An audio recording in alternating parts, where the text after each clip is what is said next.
Grabe. Honestly, this is one of those moments na habang pinapanood mo, mapapasmile ka na lang talaga bilang Pilipino. Because Beanie did not just perform at Coachella. They really brought Filipino identity with them. And you can feel na hindi lang siya basta international performance, kundi parang statement talaga siya na nandito kami at dala namin ang kultura namin. Unang labas pa lang nila, panalo na agad. Imagine this. Golden outfits. May salakot pa. Ang lakas agad ng dating. Hindi siya costume lang. May message talaga. Very clear na they wanted the world to see Filipino culture right away. At ang ganda rin ng detail na pati audience may pamaypay. Parang kahit nasa desert festival ka sa California, biglang may very familiar Pinoy energy sa paligid. Ang sarap talaga sa pakiramdam na makita yung mga ganong bagay. Then, midway, smooth pa yung costume reveal nila. From gold to tropical blue. Ang galing kasi parang visual storytelling din siya. From regal Filipino entrance to full tropical P-pop energy. Ang linis ng execution. And honestly, ang tapang ng 10-song set nila hindi biro yun. Kasi Coachella crowd is not easy. Mixed audience yan.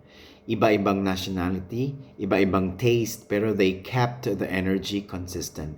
From Shaggy D, Zero Pressure, Carrera, Salamin, hanggang Pantropiko, very smart yung set list nila. Kasi pinakita nila yung range talaga.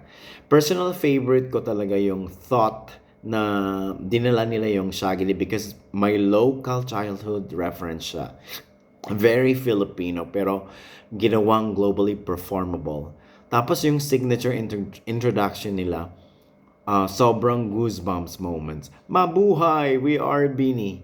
Simple lang pero sobrang lakas ng impact. Kasi imagine mo, na nasa Coachella ka, one of the biggest music festivals in the world. Tapos maririnig mo yung mabuhay ng ganun talaga. Magiging proud ka talaga sa sarili mo. Then, nung sinabi ni Maloy, yung mag-ingay, ibang level din yon kasi Tagalog mismo naririnig ng international crowd. At nagre-respond sila. Parang, wow, this is a representation happening in real time. At syempre, hindi mawawala yung dance breaks. Expected na magaling sila sumayaw. Pero based sa reactions ng mga tao, stand out talaga yung Salamin, Salamin at Pantropiko. And what makes it more special, yung kulintang-inspired beats.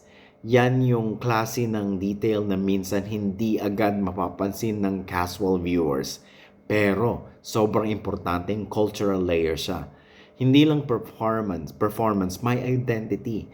Then one of the most fun moments for me, yung tinuruan ni Mika yung audience ng, ang simple pero sobrang effective. Kasi that's big Filipino energy, very casual, very relatable, very playful. And suddenly, Coachella crowd, ginagawa na rin nila yung hand sign. Imagine mo yun, isang local expression natin, nasa international stage na, sabay ginagawa ng foreign audience. That's cultural export in real time. Ang pinaka-impressive talaga dito, Beanie look confident. Hindi siya mukhang overwhelmed. Hindi sila mukhang trying hard. They look like they belong there. At yun ang pinaka-importanteng makita bilang Pinoy viewer na hindi lang present, kundi competitive tayo sa ganitong level. And honestly, this feels bigger than just fandom. Because whether fan ka ng Beanie o hindi, this is one of those moments na masasabi mong ang layo na rin talaga ng narating ng P-pop. And the fact na may second weekend pa sila, plus Grammy Museum next, parang sunod-sunod talaga ang global doors na nabubuksan. Deserve nila yon. Kayo, anong pinaka-favorite ninyong part sa Coachella performance nila? Yung salakot ba? Yung mabuhay intro? O yung A moment? Comment down below.